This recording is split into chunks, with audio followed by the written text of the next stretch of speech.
इसकी कीमत आपको चुकानी पड़ेगी प्रशासन शासन के लोगों। ये बात आप याद रखना। मैं व्यवस्था देख के आया हूं। अगर हमारे लोग जिम्मेदारी ना उठाएं तो ऐसा लगता है कि आप कुछ भी नहीं हो रहा है। ये बहुत गलत बात है। ये हम नहीं टेक देते, दोबारा नहीं चलने देंगे। अगली बार सत्संग होगा तो व्यवस्था ऐसी होगी जैसी दूसरे लोगों के लिए होती है। और हमें किसे बुराई नहीं, उनके लिए और अच्छी करो। लेकिन हमारी माए बहनें सड़कों पे परेशान हो रही है, पानी में तमाम परेशानियां रास्तों पे। ये रास्ते भी नहीं बने। ये हमारी गुरु गद्दी है। इसका इतना मान है कि चाहे तो सत्ता को इधर पलट दे और चाहे सत्ता को इधर पलट दे। आप जानते नहीं हमारी गुरु गद्दी की ताकत। मैं आपकी जो आप सबने मिलकर सतगुरु महाराज के आशीर्वाद से संसद तक पहुंचाया आप सभी ने, आज वो आपके बीच में अपना आभार व्यक्त करेंगे और सतगुरु समनदास जी महाराज के चरणों में नतमस्तक होकर यहाँ आए हैं वे। और वे महाराज रविदास सतगुरु समनदास जी महाराज के बारे में आप सभी को संबोधित करेंगे। तो धन्यवाद। जिनके नेतृत्व में ये खरीदी गई मास्टर हरिकृष्ण जी के चरणों में भी मैं नमन करता हूं। आज वो इस दुनिया में नहीं। आज हम यहाँ शांति से बैठे हैं, लेकिन इसको तैयार करने में बहुत बड़ा योगदान है। और जितने भी रविदास इस मिशन को आगे बढ़ाने वाले हमारे संत गुरु और गुरु प्रेमी गुरुमुखी जितने यहाँ मैं उनको भी धन्यवाद देता हूं। उनके पर चरणों में भी नमन करता हूं। सम्मानित इस सत्संग में उपस्थित कई प्रदेशों से आए सतगुरु जी के प्यारे संगत में बैठे सत्संगियों, मैंने उनके अलावा किसी दर पे मत्था नहीं टेका पूरी जिंदगी। अगर किसी दर पे टेका तो सतगुरु रविदास जी महाराज के गुरु घर में मत्था टेका। और उसका क्या सिला मुझे मिला और उनमें कितनी शक्ति है उसका उदाहरण चंद्रशेखर आजाद आपके सामने खड़ा है। आप लोग डरना बंद कर दो और इधर उधर जाना बंद कर दो। अपने गुरु घरों में जाओ, सब कुछ ठीक हो जाएगा। ये अच्छे लोग नहीं है जो डिस्टर्ब कर रहे हैं। सत्संग की गरिमा को बना के रखो। आज भी मेरे याद है, जब भी कहीं सत्संग होता था सतगुरु सुमनदास जी महाराज मुझे फोन करके ये भी नहीं पूछते थे कि मैं कहाँ हूं। मैं दुनिया के किसी कोने में हूं, देश के किसी कोने में आदेश देते थे, भाई परसों सत्संग आ जाइए।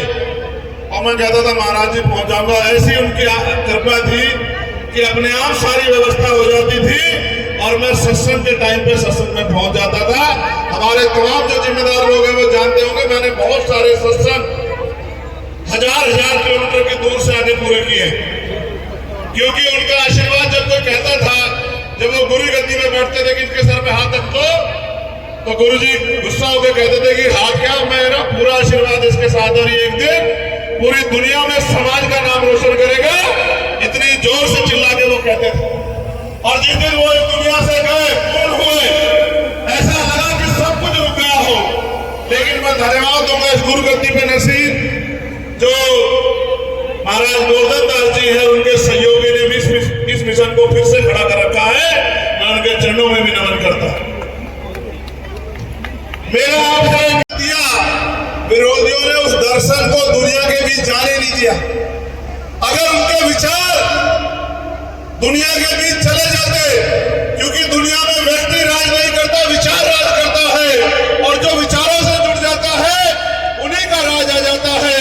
जब तमाम तरफ राजा महाराजा राज करते थे, 600 साल पहले उन्होंने ऐसा चाहूं राज में जहां मिले सबन्नु वन और छोटे बड़े सब संग से रविदास रहे प्रसन्न।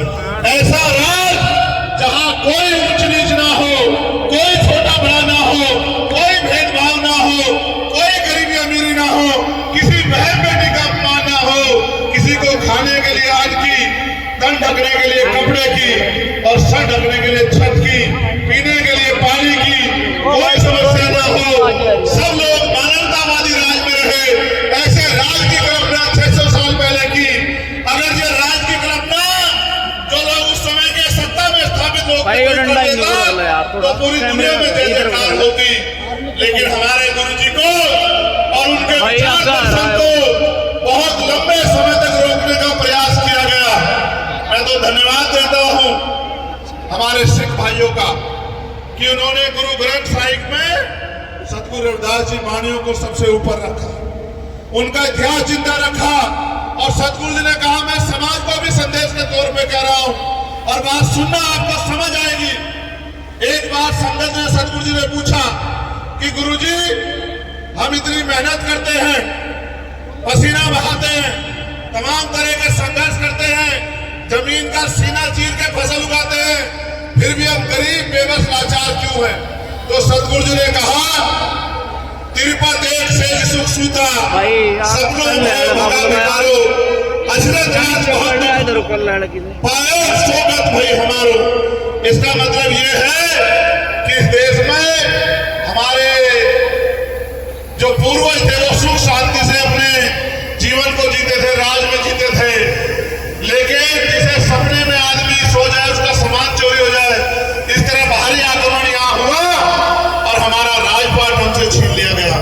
जिनका राजपाट इस देश में होता था, आज बुरी बात है मुझे संतों के बीच में कहना पड़ रहा है कि आज उनकी बच्चियों पे भी जुल्म जाति की जाती है, मूछे रखने पे, पगड़ी पहनने में उनके साथ जुल्म किया जाता है, यहाँ तक कि घोड़ी पे बैठने में भी जुल्म किया जाता है। इसका कारण यह है कि अगर आप अपने गुरुओं की बात में नहीं चलोगे, संतों की बात में पहरा नहीं दोगे, तो फिर आपकी तरक्की नहीं हो सकती। आप किसी के बाप को बाप कह लो, लेकिन अगर आप अपने बाप को बाप नहीं कहोगे तो आपका उद्धार नहीं हो सकता। मेरी बात को आप याद रखना। सतगुरु जी ने कहा रास्ता बताया, मैं आपको कह रहा हूं, ऐसा डंडे को इस बहुत रास्ते डंडा आपका ये साइड में रख जीवन यो का बाहर दो बदलेगा। ना बकवास निकल सतगुरु जी ने कहा इसे साइड में रख थोड़ा साइड में रख थोड़ा कि रविदास मानुष करी बसन्नु सुकर है दोई ठाव एक सु स्वराज माही दूसर मरगट गाओ।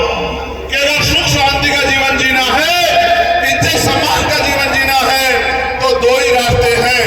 पहला स्वराज माही अपना राज लाओ, और अगर राज नहीं ले पाओ तो सुख शांति मिलेगी मरने के बाद शमशान घाट कब्रिस्तान में। अगर जीते जी चाहिए तो स्वराज लाओ, अपना राज लाओ। आज देखो लाखों की संख्या यहाँ है, तो मुझे कल ये बताना कि आपकी जिंदगी में सब अच्छा हो गया है क्या? सब अच्छा तब होगा जब आपका राज आएगा। और मुझे कड़वे शब्दों में कहना है, महाराज जी यहाँ बैठे, महाराज जी किसी और का सत्संग होता है, ऐसी व्यवस्था होती कि पत्ता नहीं हिलता। ये प्रशासन के लोग हमारी हैसियत सब नहीं समझते। जितने लोग यहाँ कहीं नहीं किसी गद्दी में इकट्ठा होते होंगे और वहां 40-40, 100-100, 200, 500 पुलिस वाले लग के व्यवस्था करते हैं, किसी को खरोच नहीं आती। और यहाँ तो अगर ये हमारे पहरेदार ना हो आपके, तो यहाँ रास्ते भी बंद हो जाएंगे। मैं प्रशासन से भी ये कहता हूँ, याद रखना, अगर अगली बार जब सत्संग होगा और व्यवस्था अच्छी नहीं हुई तो चैन से सोने नहीं दूंगा आपको। मेरी बात को अच्छी तरह कोई गलतफहमी मत रखना। ये मत समझना कि रविदासों का सत्संग है और इसकी हैसियत नहीं। हमारी हैसियत ऐसी है कि जब दिल्ली में गुरु ग्रंथ फूटा था तो हमने दिल्ली के तख्त को 24 घंटे में, इतने हल्के मत समझना। ये जो बाड़े में लोग बैठे हैं, ये हमारे सर माथे हैं, ये हमारी पगड़ी है, ये हमारे गुरु, हमारा सम्मान है। और अगर इनके सम्मान पे आ जाएगी तो फिर इसकी कीमत आपको चुकानी पड़ेगी। प्रशासन शासन के लोगों, ये बात आप याद रखना। मैं व्यवस्था देख के आ रहा हूं। अगर हमारे लोग जिम्मेदारी ना उठाएं तो ऐसा लगता है कि आप कुछ भी नहीं हो रहा है। ये बहुत गलत बात है। ये हम भी टैक्स देते, दोबारा नहीं चलने देंगे। अगली बार सत्संग होगा तो व्यवस्था ऐसी होगी जैसी दूसरे लोगों के लिए होती है। और हमें किसे बुराई नहीं, उनके लिए और अच्छी करो। लेकिन हमारी माँ बहनें सड़कों पर परेशान हो रही है, पानी में तमाम परेशानियां, रास्तों पर, ये रास्ते भी नहीं बने।